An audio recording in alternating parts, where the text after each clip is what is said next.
اصطفى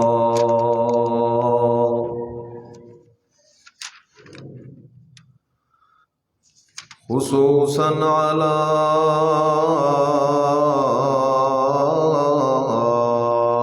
سيد الرسل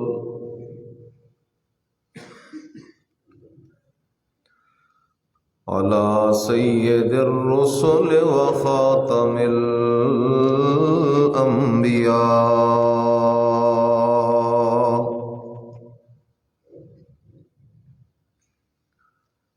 وعلى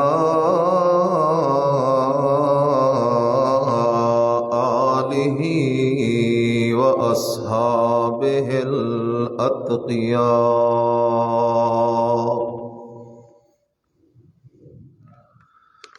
أما بعد فأعوذ بالله من الشيطان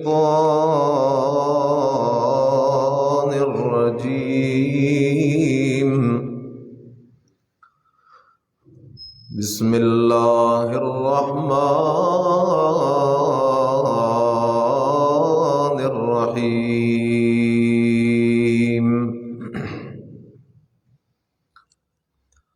والسماء ذات البروج واليوم الموعود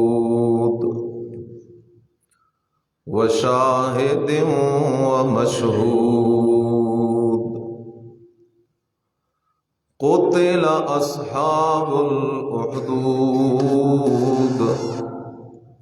النار ذات الوقود إذ هم عليها قعود وهم على ما يفعلون بالمؤمنين شهود.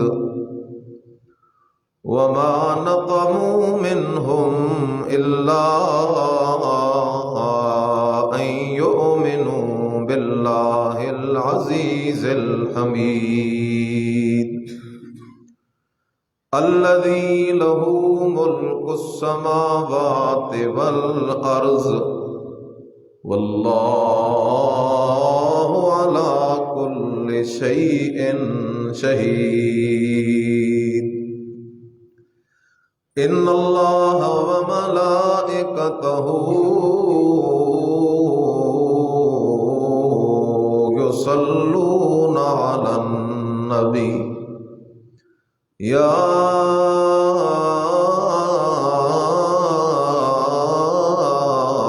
أيها الذين آمنوا صلوا عليه وسلموا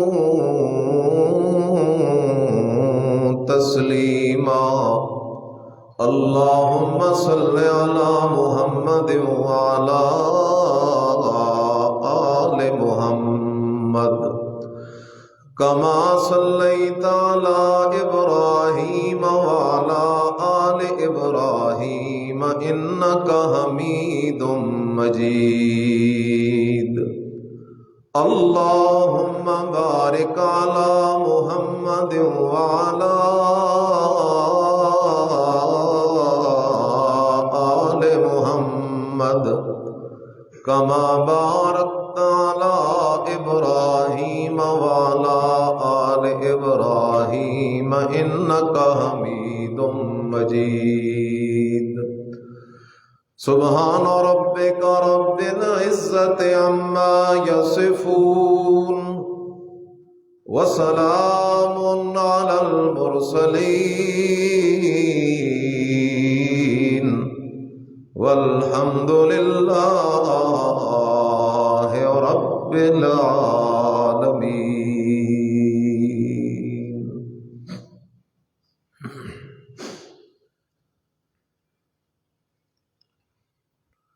رب اشرح لي صدري ويسر لي امري.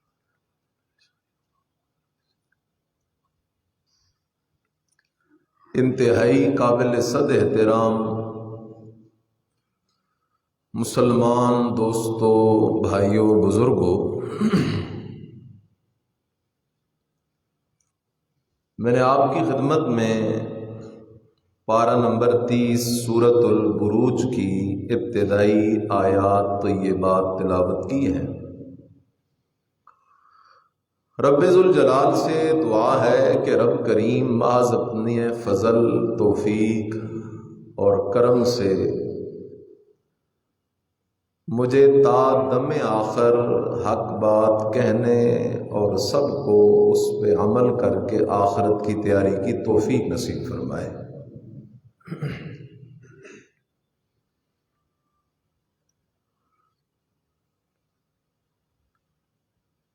امام الانبیاء، سید الانبیاء، صاحب قرآن، صاحب معراج، محمد الرسول اللہ صلی اللہ علیہ وسلم کی آمد اور بعثت کا مقصد کیا ہے؟ اس کی بہت ساری تعبیرات ہیں، لیکن ان ساری تعبیرات کا حاصل ایک ہی بات ہے۔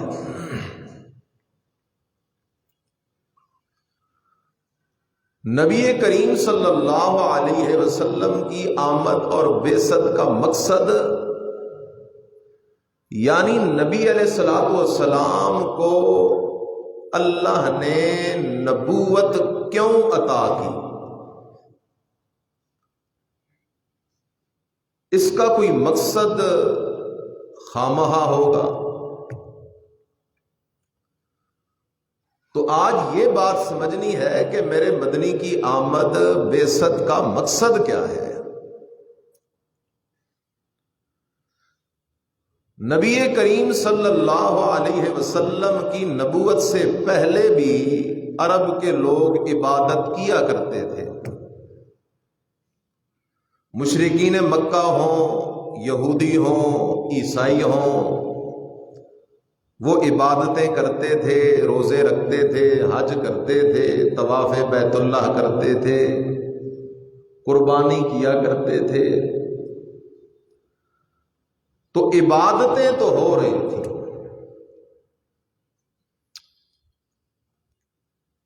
لیکن وہ عبادتیں مردہ تھیں۔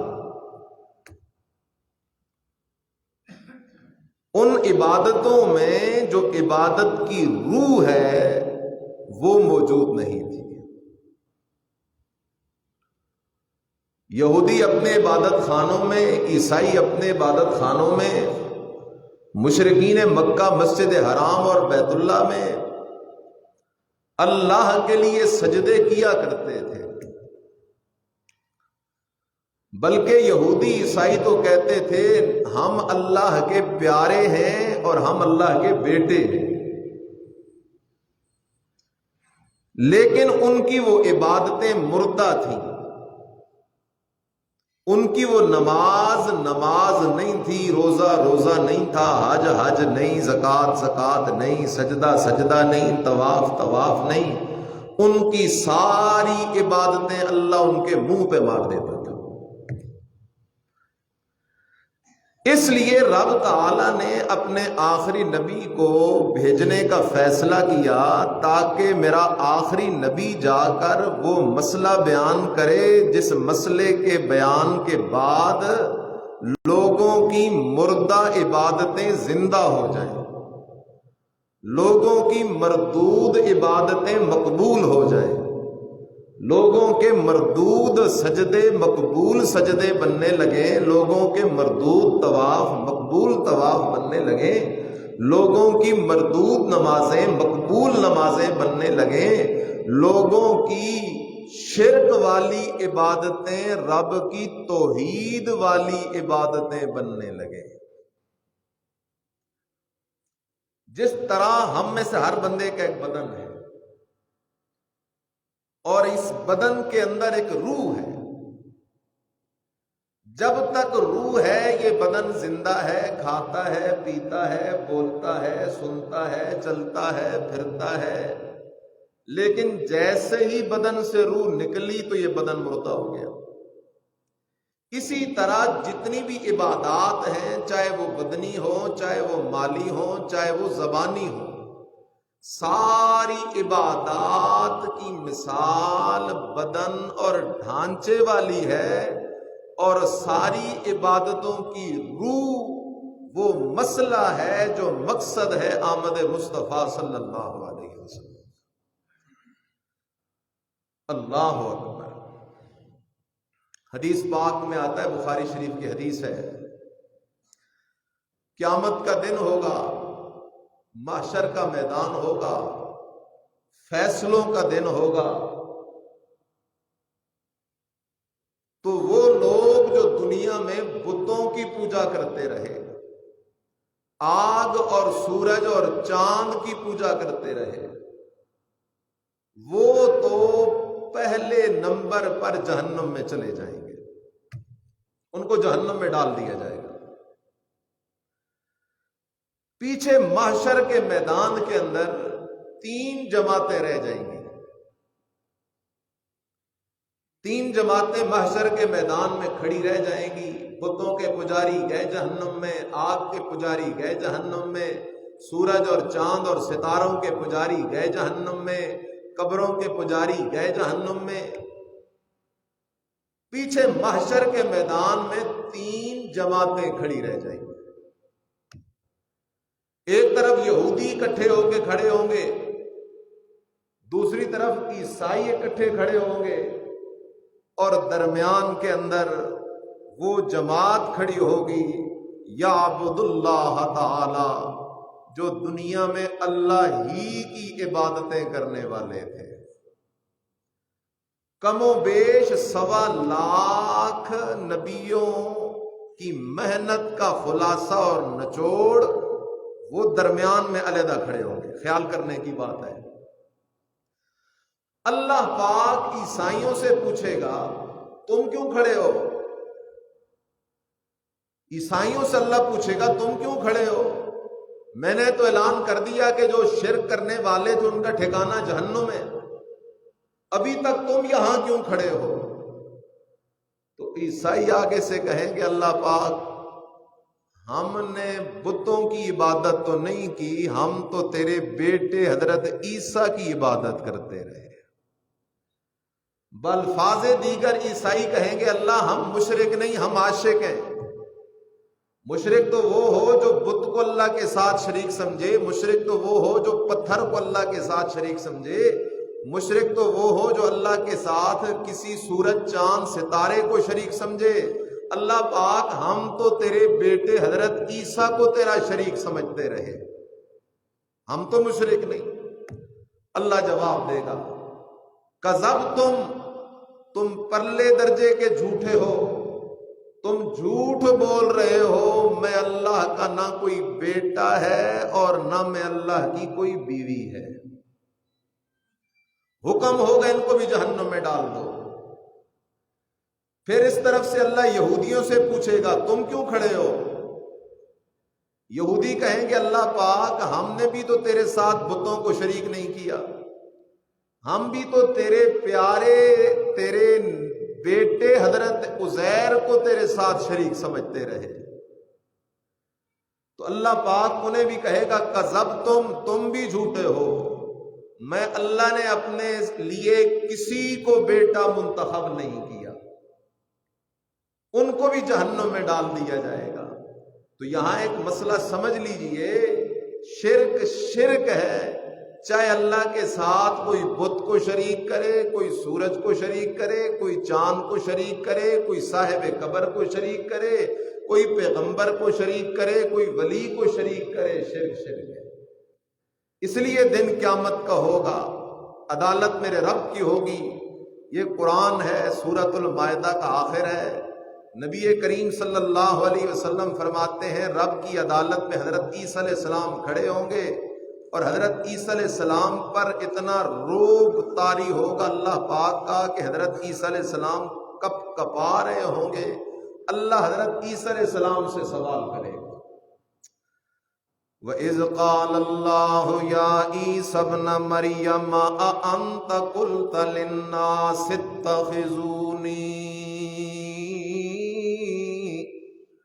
وَأُمِّيَ إِلَٰهَيْنِ مِن دُونِ اللَّهِ۔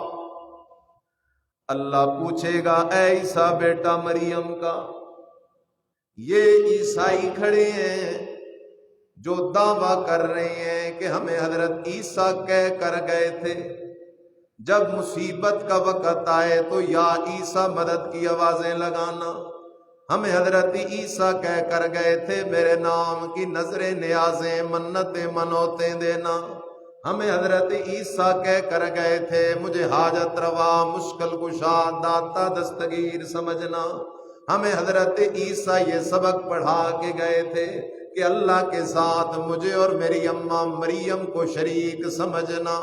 اے عیسیٰ اَأَنْتَ قُلْتَ لِلنَّاسِ اتَّخِذُونِي وَأُمِّيَ إِلَٰهَيْنِ مِن دُونِ اللَّهِ، اے عیسیٰ کیا تو نے عیسائیوں کو یہ بات کہی تھی کہ مجھے اور میری ماں کو اللہ کے ساتھ دو شریک الہ مان لو؟ حضرت عیسیٰ علیہ السلام سے جیسے ہی اللہ یہ سوال کرے گا، حضرت عیسیٰ علیہ السلام کچھ دیر تو اللہ کے روب کی وجہ سے بول ہی نہیں سکیں گے۔ حضرت عیسیٰ علیہ السلام پہ کپ کپی طاری ہوگی، اللہ کی عدالت میں اللہ کے نبی کو پیش ہونا پڑ گیا ہے۔ کیا جواب دے گا اللہ کا نبی؟ قرآن کہتا ہے قال سبحانک، حضرت عیسیٰ علیہ السلام کہیں گے سبحانک، اے میرے مولا تو شریکوں سے پاک ہے، میں کیسے اپنی قوم کو یہ بات کہہ سکتا ہوں کہ میں عیسیٰ کو اللہ کے ساتھ شریک سمجھو، میری اماں کو اللہ کے ساتھ شریک سمجھو؟ میرا تو یہ مشن نہیں ہے، میرا مشن تو یہ اللہ پاک ما قلت لهم الا ما امرتنی به ان اعبدوا اللہ ربی وربکم وَكُنْتُ عَلَيْهِمْ شَهِيدًا مَا دُمْتُ فِيهِمْ فَلَمَّا تَوَفَّيْتَنِي كُنْتَ أَنْتَ الرَّقِيبَ عَلَيْهِمْ وَأَنْتَ عَلَىٰ كُلِّ شَيْءٍ شَهِيدٌ۔ اللہ پاکا تو خوب جانتا ہے، اس لیے کہ انکا انت علام الغیوب، اللہ تو سارے غیب جاننے والا ہے۔ تعلم ما فی نفسی ولا عالم ما فی نفسک، اللہ تو میں عیسیٰ کے دلوں کے حال جاننے والا ہے، میں تیرے ارادوں کو نہیں جاننے والا۔ اے عالم الغیب اللہ، میں نے اپنی قوم کو یہ سبق نہیں پڑھایا کہ مجھے اور میری ماں کو اللہ کا شریک سمجھنا، میں نے تو انہیں یہ سبق پڑھایا تھا ان اعبدوا اللہ ربی وربکم، او میری قوم والو عبادت کے لائق میں عیسیٰ نہیں، عبادت کے لائق میری اماں مریم نہیں، میں عیسیٰ اللہ کا نبی ضرور ہوں لیکن عبادت کے لائق نہیں، میری اماں مریم اللہ کی ولیہ ضرور ہے لیکن عبادت کے لائق نہیں، اس لیے کہ عبادت کے لائق نبی نہیں ہوتا، عبادت کے لائق ولی نہیں ہوتا، عبادت کے لائق الہ ہوتا ہے، عبادت کے لائق معبود ہوتا ہے، عبادت کے لائق عالم الغیب ہوتا ہے، عبادت کے لائق بیٹے بیٹیاں دینے والا ہوتا ہے، عبادت کے لائق نفع نقصان کا مالک ہوتا ہے، عبادت کے لائق کھوٹی قسمتیں کھری کرنے والا ہوتا ہے، عبادت کا لائق لمحوں میں دنیا پہ بارشوں کی برسات کرنے والا ہوتا ہے۔ اس لیے میرے اللہ، میں نے انہیں یہ پٹی نہیں پڑھائی، انہیں یہ پٹی شیطان نے پڑھا دی تھی اور یہ میرے ذمہ لگا رہی ہیں۔ میرا تو یہ پیغام تھا ان اعبدوا اللہ ربی وربکم، او میری قوم والو عبادتیں اس اللہ کی کرو جو میں عیسیٰ کا بھی پالنہار ہے، تمہارا بھی پالنہار ہے۔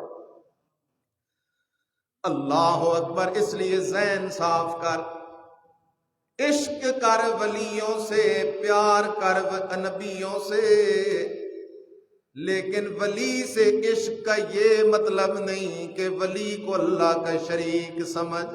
نبی سے عشق کا یہ تقاضا نہیں کہ نبی کو اللہ کے ساتھ شریک سمجھ۔ اللہ اکبر۔ اللہ کہے گا عیسائیوں کو تم بھی جھوٹے ہو، یہودیوں تم بھی جھوٹے ہو، کذب تم نے جھوٹ کہا، میں اللہ کا کوئی بیٹا نہیں ہے۔ اس لیے قرآن کہتا ہے قل هو اللہ احد اللہ الصمد لم یلد ولم یولد ولم یکن له کفوا احد۔ اے میرا پیغمبر اعلان کر، لوگوں کو اپنے معبود خدا کی پہچان کروا۔ او لوگوں سن لو، ہو اللہ احد، اللہ اپنی ذات میں بھی اکیلا، صفات میں بھی اکیلا، سجدے سجود رکوع طواف نظر نیاز منت منوت چڑھاوے کا مستحق ہونے میں بھی اکیلا، پکاریں سننے میں بھی اکیلا، موت سے پاک ہونے میں بھی اکیلا۔ لم یلد ولم یولد، نہ اس کی کوئی اولاد ہے نہ وہ کسی کی اولاد ہے۔ ولم یکن لہ کفوا احد، اور نہ اس کی کوئی برابری کرنے والا ہے۔ ذرا خیال کر، توجہ کر، ایک عقیدہ ہے یہودیوں کا، عیسائیوں کا۔ یہودی کہتے حضرت عزیر اللہ کا بیٹا، عیسائی کہتے حضرت عیسیٰ علیہ السلام اللہ کے بیٹے۔ ایک طرف آج کے نادانوں کا عقیدہ ہے، یہ کہتے ہیں یار یہ پیر فقیر اللہ کے پیارے ہیں۔ اور میرے عزیز توجہ کر، صرف الفاظ کا فرق ہے، حقیقت میں دونوں باتوں میں کوئی فرق نہیں۔ عیسائی جو کہتے تھے حضرت عیسیٰ علیہ السلام اللہ کے بیٹے ہیں، یہودی جو کہتے تھے عزیر علیہ السلام اللہ کے بیٹے ہیں، اس کا یہ مطلب وہ نہیں لیتے تھے نعوذ باللہ اللہ کی کوئی بیوی ہے، اس بیوی سے حضرت عیسیٰ پیدا ہوئے، اس بیوی سے حضرت عزیر علیہ السلام پیدا ہوئے۔ نہ یہ مطلب قطعاً نہیں تھا، ان کا عقیدہ تھا اللہ کی بیوی کوئی نہیں، وہ مانتے تھے اللہ نے رشتوں سے پاک ہے، بلکہ ان کا اصل عقیدہ یہ تھا حضرت عیسیٰ علیہ السلام جو اللہ کے نبی ہیں، یہ اللہ کو ایسے پیارے ہیں جیسے باپ کو بیٹا پیارا ہوتا ہے۔ حضرت عزیر علیہ السلام اللہ کو ایسے پیارے ہیں جیسے بیٹا باپ کو پیارا ہوتا ہے۔ تو جس طرح باپ کو بیٹا پیارا ہوتا ہے اور باپ اپنے بیٹے کی بات رد نہیں کر سکتا، باپ اپنے بیٹے کے سامنے عموماً مجبور ہو جایا کرتا ہے، اسی طرح اللہ حضرت عیسیٰ حضرت عزیر علیہ السلام کے سامنے بھی مجبور ہو جاتا ہے۔ ان کا دعویٰ تھا یہ اللہ کے بیٹے ہیں، آج کے نادان کا عقیدہ ہے یہ اللہ کے پیارے ہیں۔ عقیدہ ان کا بھی تھا اللہ ہماری سنتا نہیں، ان کی موڑتا نہیں۔ عقیدہ ان کا بھی ہے اللہ ہماری سنتا نہیں، ان کی موڑتا نہیں۔ عقیدہ مکے کے مشرک کا بھی تھا،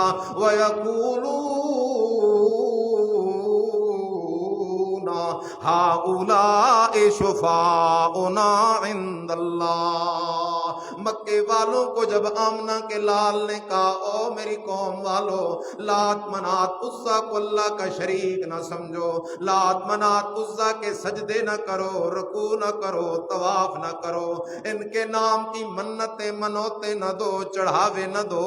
مکے والے کہا کرتے تھے یار ہم تو انہیں خدا نہیں مانتے، ہم انہیں اللہ نہیں مانتے، بلکہ یہ اللہ کے قریب ہیں، اللہ کے مقرب ہیں، اللہ کے پیارے ہیں، اللہ ہماری سنتا نہیں، ان کی موڑتا کوئی نہیں۔ اس لیے لوٹا میرے عزیز محشر کا میدان ہے۔ اللہ نے عیسائیوں کا دعویٰ بھی رد کر دیا، یہودیوں کا دعویٰ بھی رد کر دیا۔ عیسائی بھی شرک کی وجہ سے جہنم میں گئے، یہودی بھی شرک کی وجہ سے جہنم میں گئے، اب سارے کے سارے شرک کے بیمار جہنم چلے جائیں گے۔ اس لیے میرے عزیز قرآن کا قانون سن، حدیث میں آتا ہے اگر ایک بندے کے اعمال نامے میں اتنے گناہ ہوں کہ زمین و آسمان کا یہ خلا گناہوں سے بھر جائے، لیکن اس کے عقیدے میں شرک والا گناہ نہ ہوا تو وہ بادشاہ ہے، چاہے گا تو سارے گناہ معاف کر کے جنت میں بھیج دے گا۔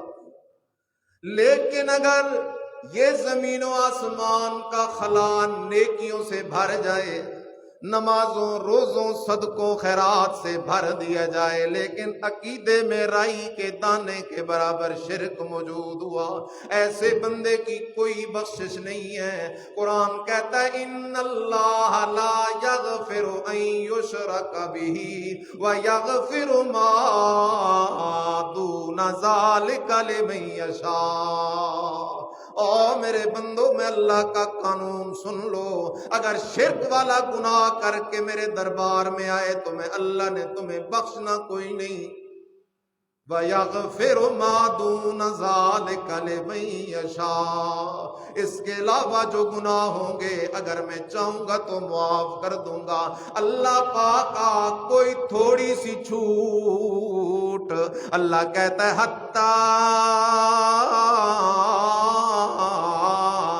یلجل جمل فی سم الخیاط۔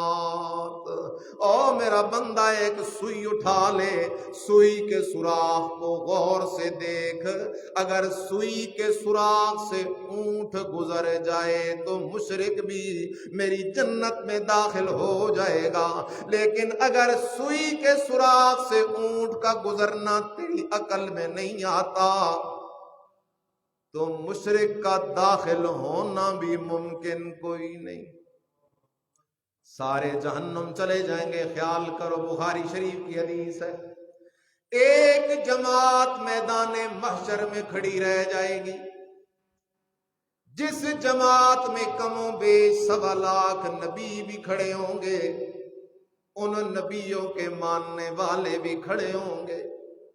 اچانک اللہ پوچھے گا تم کیوں کھڑے ہو؟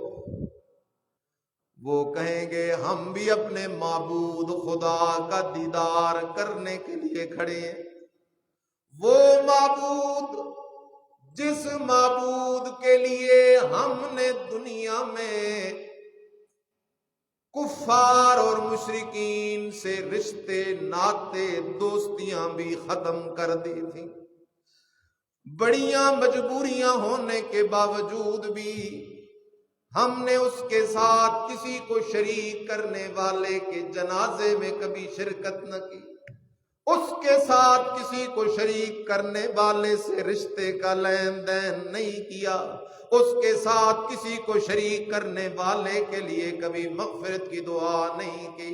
ہم اس معبود خدا کا آج دیدار کرنا چاہتے ہیں۔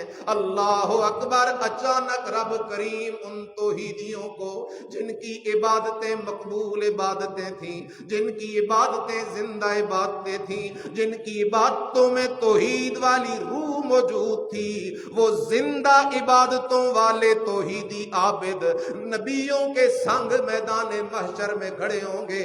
اللہ پاک اچانک ان کو اپنا دیدار کروائے گا، وہ اللہ کا دیدار کرتے جائیں گے، کرتے جائیں گے، کرتے جائیں گے، اور سارے مل کے 2 یا 3 دفعہ جنت کے اندر نعرہ لگائیں گے اور کہیں گے لا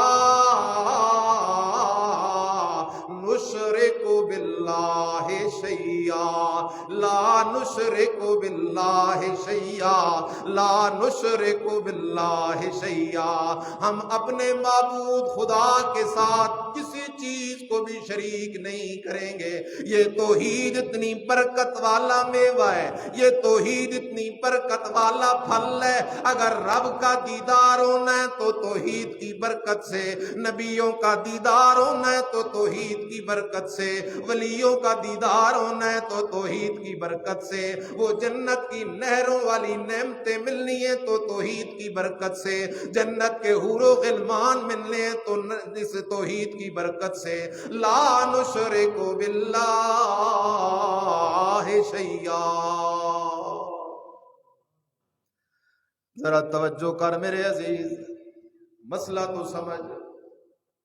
مسلم شریف کی حدیث ہے، نبی علیہ السلام فرماتے ہیں ایک یمنی بادشاہ تھا وہ کافر، بتوں کا پجاری تھا۔ وہ یمنی بادشاہ عقیدہ یہ رکھتا تھا میری بادشاہی جادوگر کے جادو سے چل رہی ہے۔ اس یمنی کافر بادشاہ کا عقیدہ تھا میرا یہ ملک، میری یہ ریاست، میری یہ بادشاہی کس کے زور پہ چل رہی ہے؟ جادو کے زور پہ۔ کافر بادشاہ تھا یمن کا۔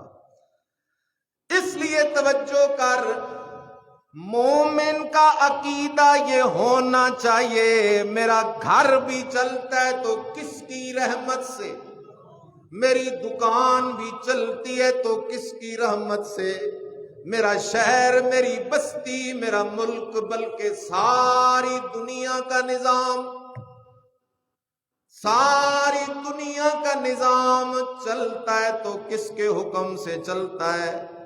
اللہ کے حکم سے چلتا ہے۔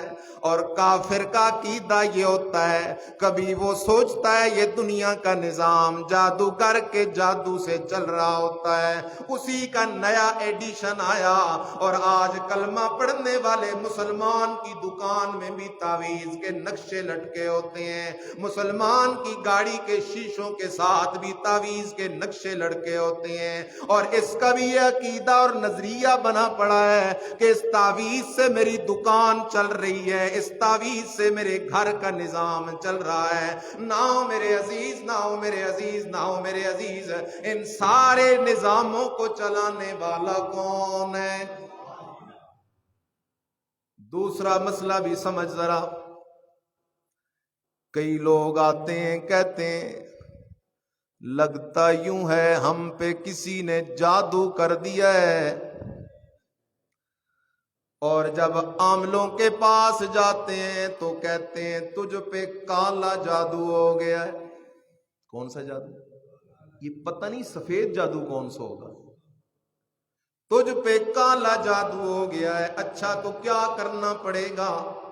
اتنے 1000 روپے لگیں گے، اتنے بکرے بھی تجھے لانے پڑیں گے، اتنا تجھے خشک میوہ جات کا انتظام بھی کرنا پڑے گا، میں نے تیرے لیے چلہ کاٹنا ہے۔ اور عقل کا اندھا میرا مسلمان نادان دوست اس کے چکر میں آ جاتا ہے۔ اور میرے عزیز آج مسئلہ سمجھ کے اٹھ، دنیا کے سارے جادوگر اکٹھے ہو جائیں، آگ رہے ہو، مجھے نقصان دینا چاہیں تو نہیں دے سکتے جب تک میرے اللہ کی مرضی نہ ہوئی۔ اور اگر سارے دنیا کے جادوگر اکٹھے ہو جائیں مجھے فائدہ دینے کے لیے، تب تک مجھے فائدہ نہیں دے سکتے جب تک میرے اللہ کی مرضی نہ ہوئی۔ آسان الفاظ میں کہا کرتا ہوں، تیرے اور جادوگر کے درمیان کون کھڑا ہے؟ اللہ کھڑا ہے۔ اس لیے قرآن کہتا ہے یَمْسَسْکَ اللَّهُ بِضُرٍّ فَلَا کَاشِفَ لَهُ إِلَّا هُوَ وَإِن يُرِدْكَ بِخَيْرٍ فَلَا رَادَ لِفَضْلِهِ۔ اگر تیرا اللہ تجھے نقصان دینے پہ آ جائے تو حضرت نوح علیہ السلام اپنے بیٹے کو بھی بچا نہیں سکتے، نقصان دینے پہ آ جائے آمنہ کے لال اپنے بیٹے ابراہیم کی زندگی میں 2 سیکنڈ کا اضافہ کر نہیں سکتے، اور اگر تیرا رب تجھے نفع دینے کا فیصلہ کر لے فلا رات لفضلہ، اس بادشاہ کے فضل کو روکنے والا کوئی نہیں۔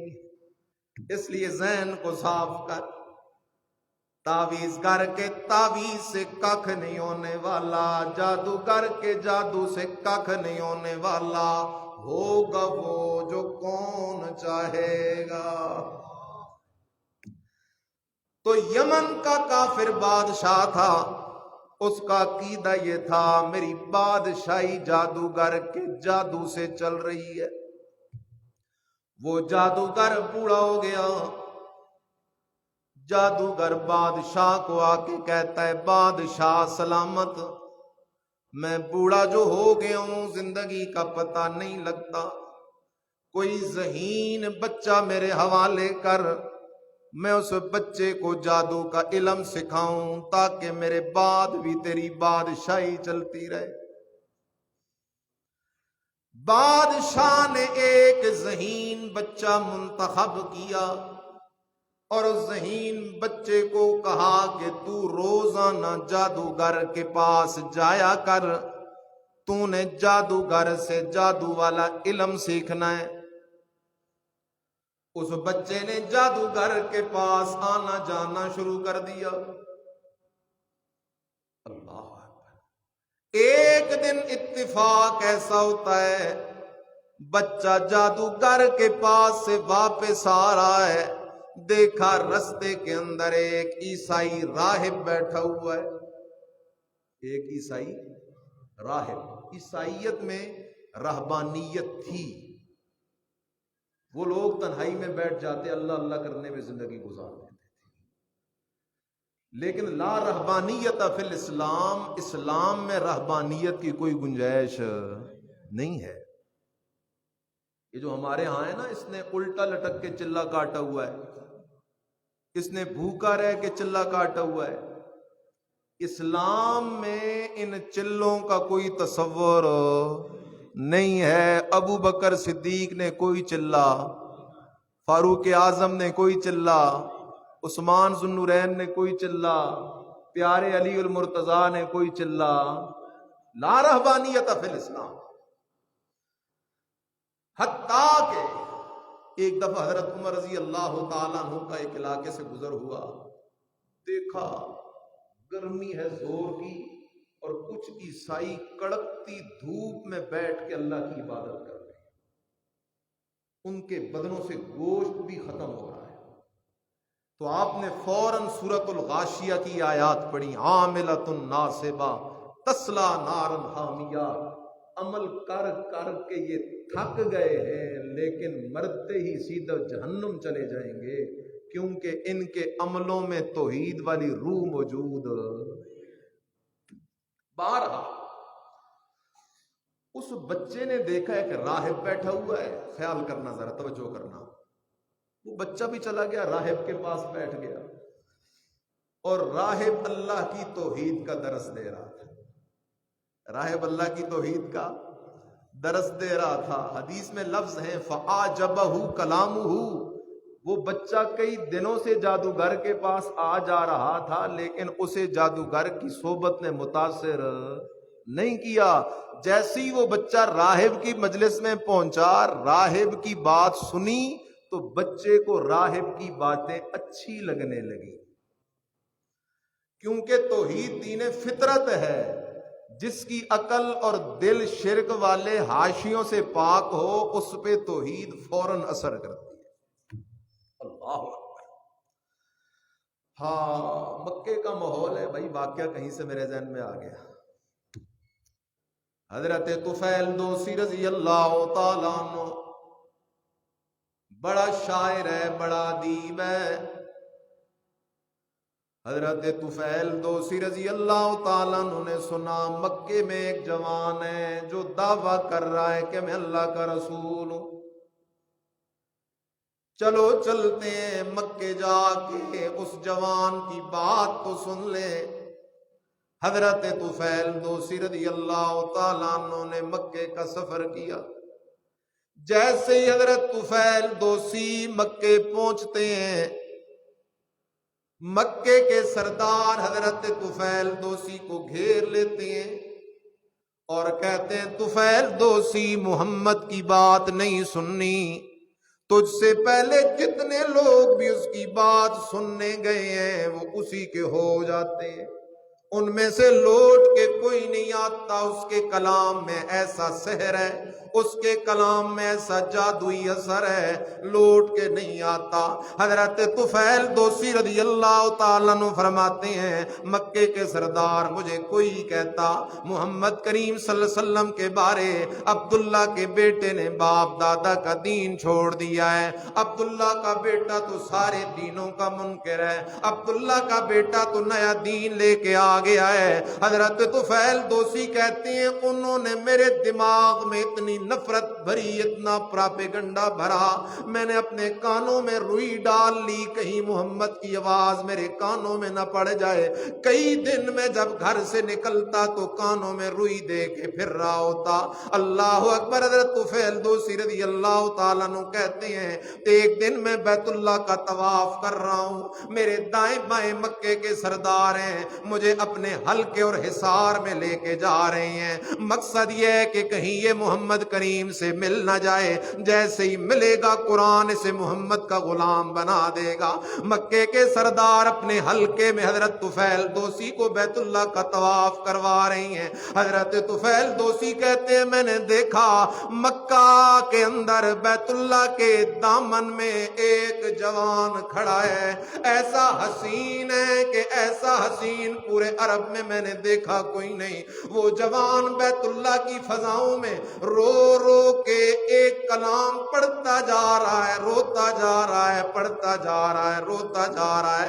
حضرت طفیل دوسی کہتے ہیں میرے دل میں اللہ نے بات ڈالی، اور طفیل تو نے کیا کیا ہوا ہے؟ کانوں میں روئی دے کے کھڑا ہے، تو سمجھدار انسان ہے، بھلا مانس انسان ہے، شاعر ادیب انسان ہے، سچ جھوٹ کا فرق کرنے والا انسان ہے۔ حضرت طفیل دوسی کہتے ہیں میں نے اپنے کانوں سے روئی جو نکالی، مجھے آمنہ کے لال محمد کریم کی زبان کے اوپر قرآن کے ترانے سنائی دیے، قرآن سیدھا میرے کانوں کے رستے ہوتا ہوا میرے دل پہ اثر کرتا ہے۔ میں نے مشرکین مکہ کا وہ حصار توڑا، توڑ کے سیدھا گیا، میں نے کہا انت رسول اللہ، کیا آپ اللہ کے رسول ہیں؟ آپ علیہ السلام نے فرمایا انا رسول اللہ، میں اللہ کا رسول ہوں۔ میں نے فرمایا پڑھیے پھر جو کتاب آپ پہ نازل ہوئی ہے۔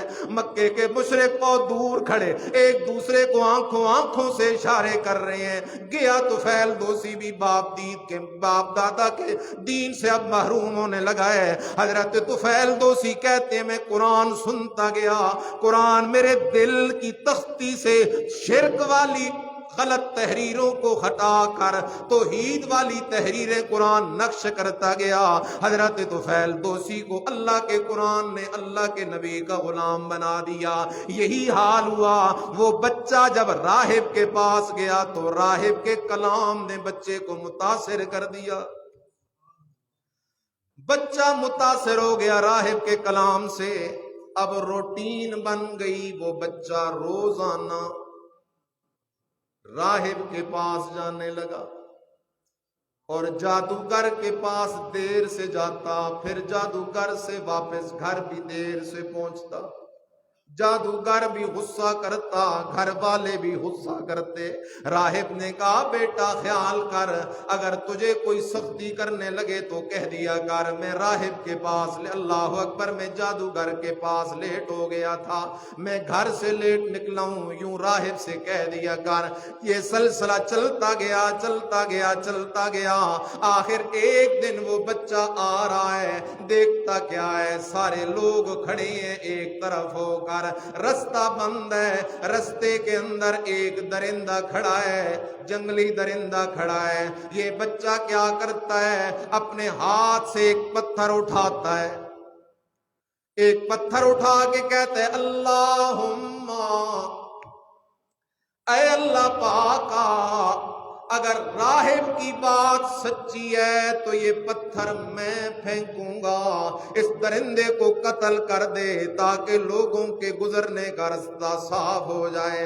اللہ اکبر۔ اس بچے نے انداز یہ اختیار کیا، کہتا ہے اللہم ان کان امر الراہب حق، اللہ اگر راہب کی بات حق اور سچ ہے جو توحید کا درس دیتا ہے، فقتلہ، اللہ اس درندے کو قتل کر دے۔ اس بچے نے پتھر اٹھا اٹھا کے جو پھینکا وہ پتھر جا کے لگا درندے کو، اللہ کی قدرت سے وہ درندہ مردار ہو گیا، رستہ صاف ہو گیا۔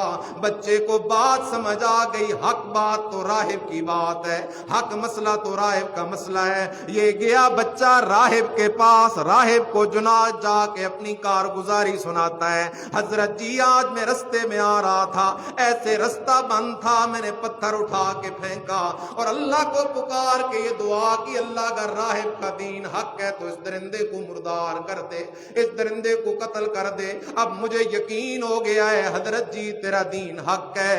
راہب آگے سے کہتا ہے، او بیٹا، او بچہ، اب تو مجھ سے افضل ہو گیا ہے، انت الافضل منی اليوم، او بیٹا اب تم میری بنسبت اللہ کے زیادہ قریب ہو گیا ہے، ستبتلا، اب تجھ پہ امتحان بھی آنے والا ہے، کیونکہ اللہ کا دستور ہی ہے کہ وہ اپنوں کا امتحان لیا کرتا ہے، جیسے آج فلسطینیوں کا امتحان لے رہا ہے۔ او بچہ ستبتلا، اب تیرا امتحان لیا جائے گا، لیکن خیال کرنا اگر تجھ پہ سختی کی جائے تو میرا نام نہ لینا،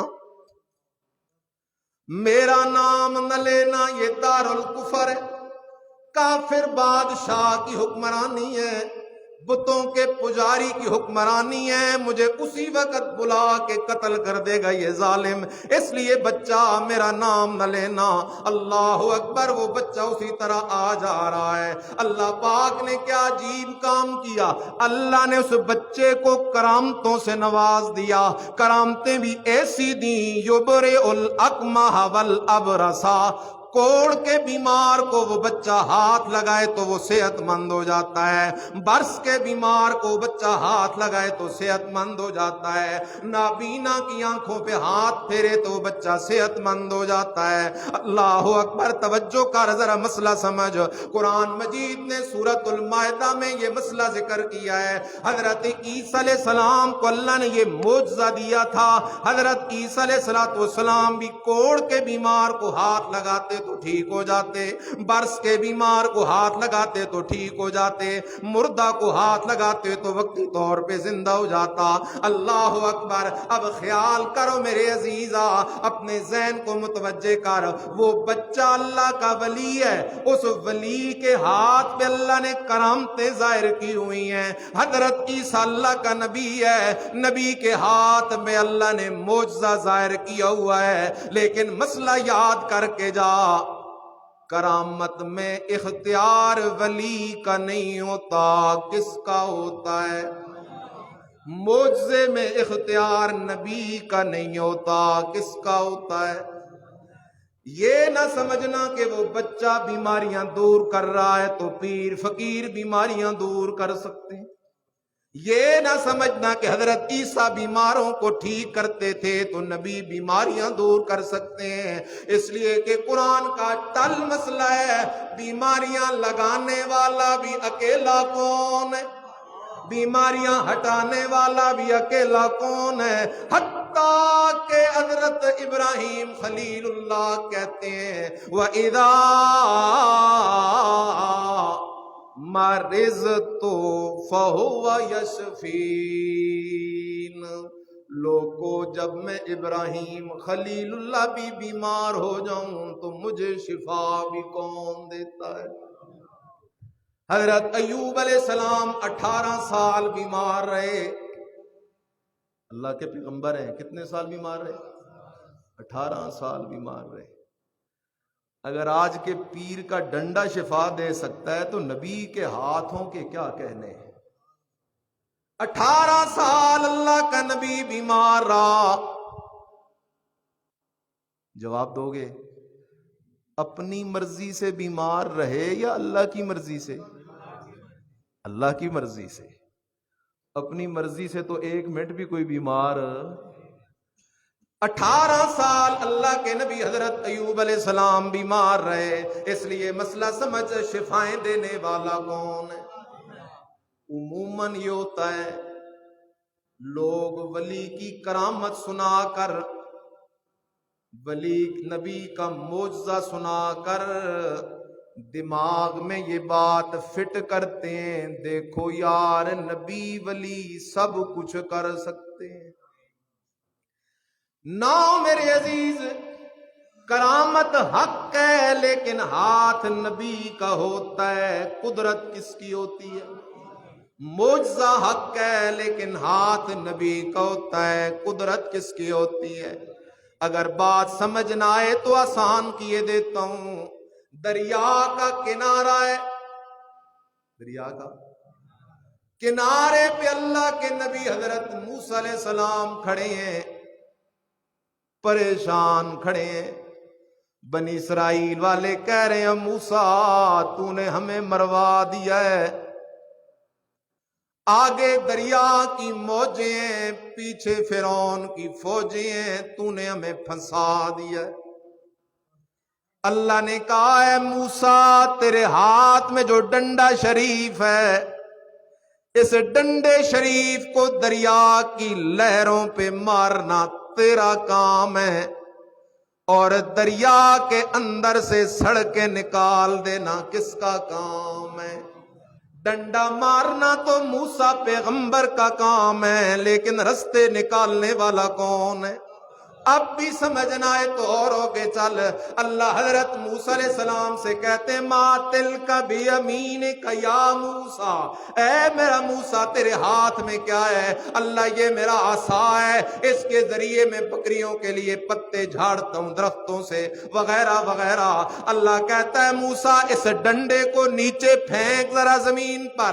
حضرت موسیٰ علیہ السلام نے جیسی ڈنڈا زمین پہ پھینکا وہ اژدہا بن گیا، وہ بڑا سانپ بن گیا۔ حضرت موسیٰ علیہ السلام آگے آگے، وہ سانپ پیچھے پیچھے۔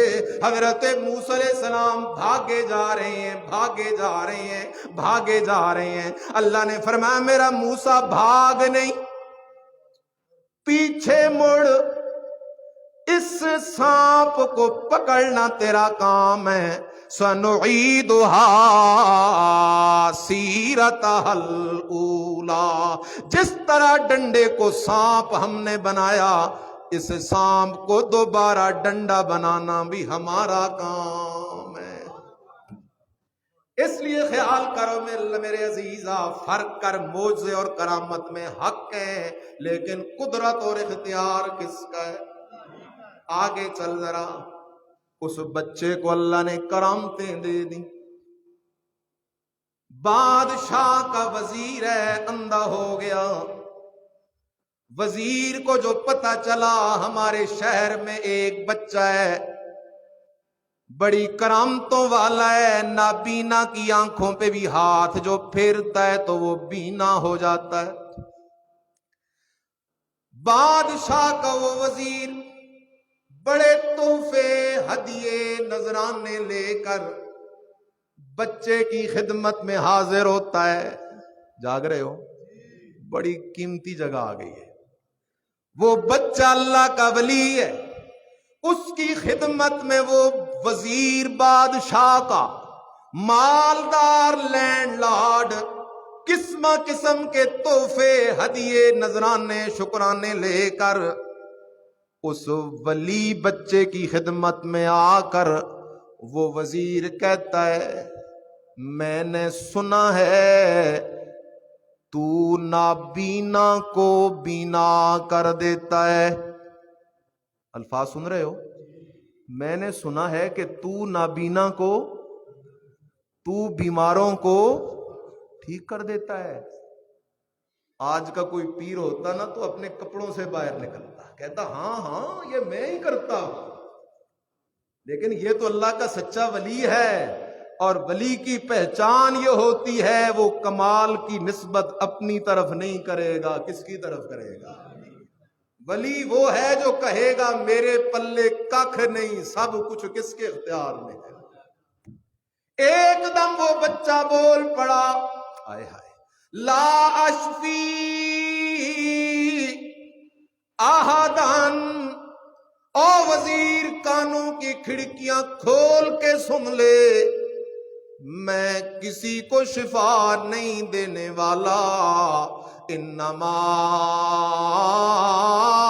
یشفی اللہ، شفائیں دینے والا تو میرا اللہ ہے۔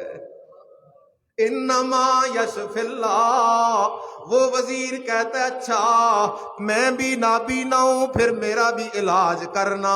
یہ تو سچا ولی اللہ کا کہتا ہے تیرا علاج تو تب ہوگا، پہلے میرا مسئلہ مان لے، پہلے اللہ کو وحدہ لا شریک مان لے، بتوں کی پوجا پاٹ سے توبہ کر۔ ان آمنت باللہ، اگر تو میرے اللہ کی توحید کو مان لے، پھر میں اپنے اللہ سے دعائیں کروں گا، میرا اللہ تجھے شفا دے دے گا۔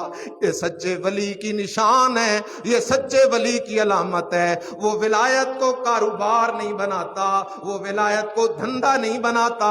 اگر کوئی مسئلہ پوچھنے آئے تب بھی رب کی توحید سمجھاتا ہے، اگر کوئی دم کروانے آئے تب بھی رب کی توحید سمجھاتا ہے، اگر کوئی ملاقات کرنے آئے تب بھی رب کی توحید سمجھاتا ہے۔ وہ وزیر کہتا ہے اچھا مجھے مسئلہ سمجھا، وہ بچہ اس وزیر کو مسئلہ سمجھاتا ہے، وہ وزیر اسی وقت اللہ کی توحید کا قائل ہو جاتا ہے۔ وہ بچہ اللہ کے دربار میں ہاتھ اٹھا دیتا ہے، اللہ تجھے تیری توحید کا واسطہ اس نابینا کو بینا کر دے۔ یہ دعا کرنے کی دیر ہے کہ اس وزیر کی بینائی لوٹ کے آ جاتی ہے، وہ وزیر بینا ہو جاتا ہے۔ اب وہ وزیر بینا ہو کر صحیح آنکھوں سے جاتا ہے بادشاہ کے دربار میں۔ کدھر جاتا ہے؟ بادشاہ جو دیکھتا ہے وزیر کو، اس کی نظر تو ٹھیک ہو گئی ہے، کہتا ہے وزیر تیری یہ نظر کیسے ٹھیک ہو گئی ہے؟ وزیر نے بڑی کوشش کی اس بچے کا نام نہ لوں، نہیں تو بادشاہ ظالم اسے معاف نہیں کرے گا۔ حدیث میں الفاظ ہیں بادشاہ نے اس وزیر کو تکلیفیں دینی شروع کر دی، بادشاہ نے اس وزیر پہ ظلم ڈھانے شروع کر دیے۔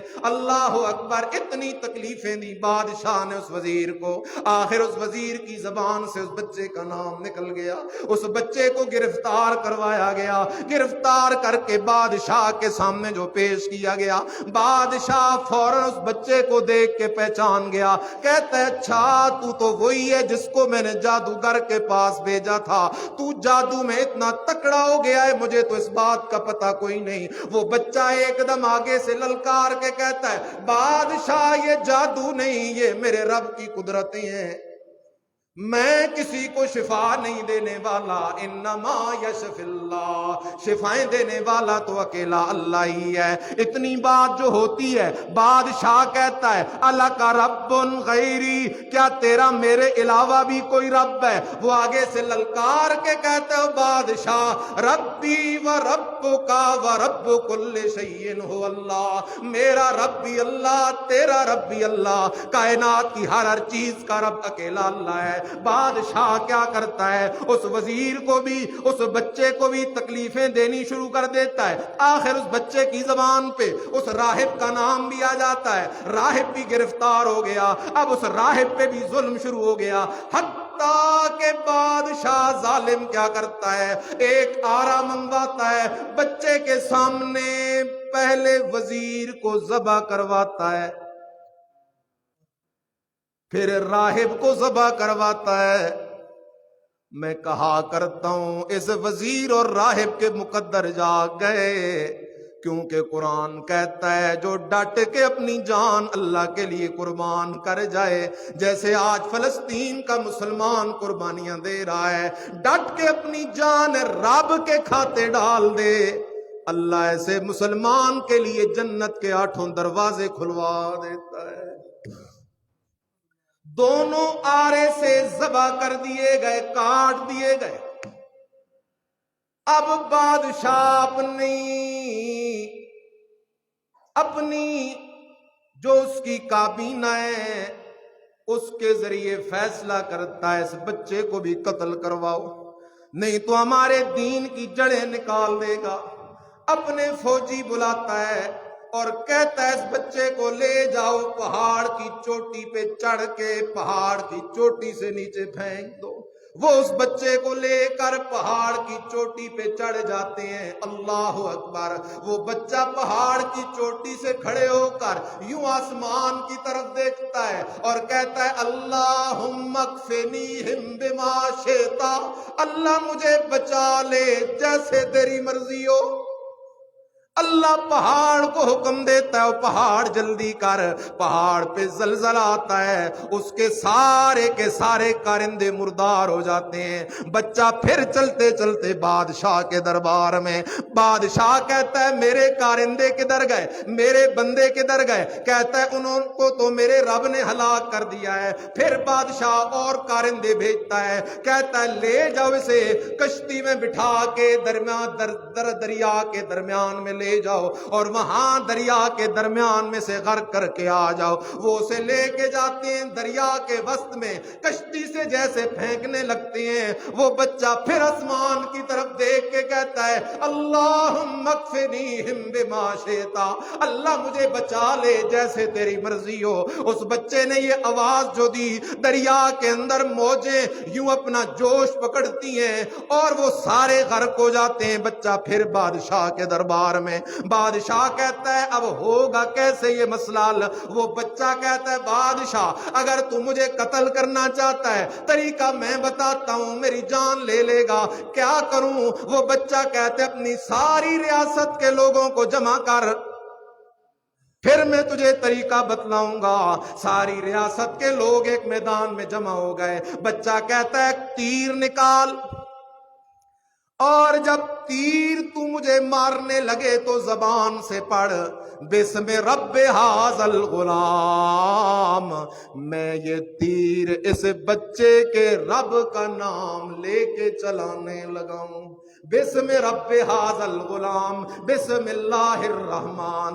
وہ بادشاہ اتنا تنگ تھا، اس نے فوراً تیر جو لیا، تیر کھینچ کے اس بچے کے رب معبود کا نام لے کے تیر جیسے چھوڑا، تیر جا کے لگا اس بچے کے دماغ میں، بچہ تو شہید ہو گیا۔ لیکن اور میدان میں جتنے لوگ کھڑے تھے ان سب کی زبانوں پہ یہ جملہ آیا آمنا برب الغلام، آمنا برب الغلام، آمنا برب الغلام۔ ہم سارے اس بچے کے رب پہ ایمان لے آئے، اصل معبود داتا دستگیر حاجت روا وہی ہے۔ سارے نعرے گونجنے لگے۔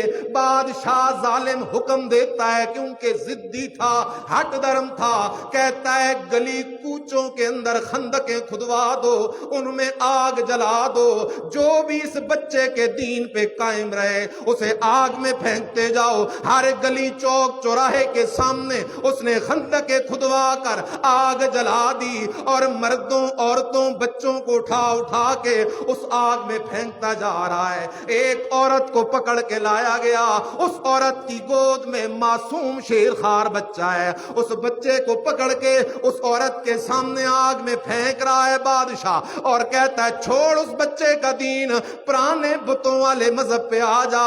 اللہ اکبر۔ ماں تھی ذرا کپ کپانے لگی، پریشان ہونے لگی، تردد کا شکار ہونے لگی۔ اچانک اس بچے کی زبان پہ جملہ آیا اصبری یا اماں، اے اماں صبر کر لے، اس تھوڑے صبر کے بدلے میں اللہ جنت دینے والا ہے۔ جو کچھ کہا سن اللہ عمل کی توفیق نصیب فرمائے۔ آخر دعوانا الحمدللہ۔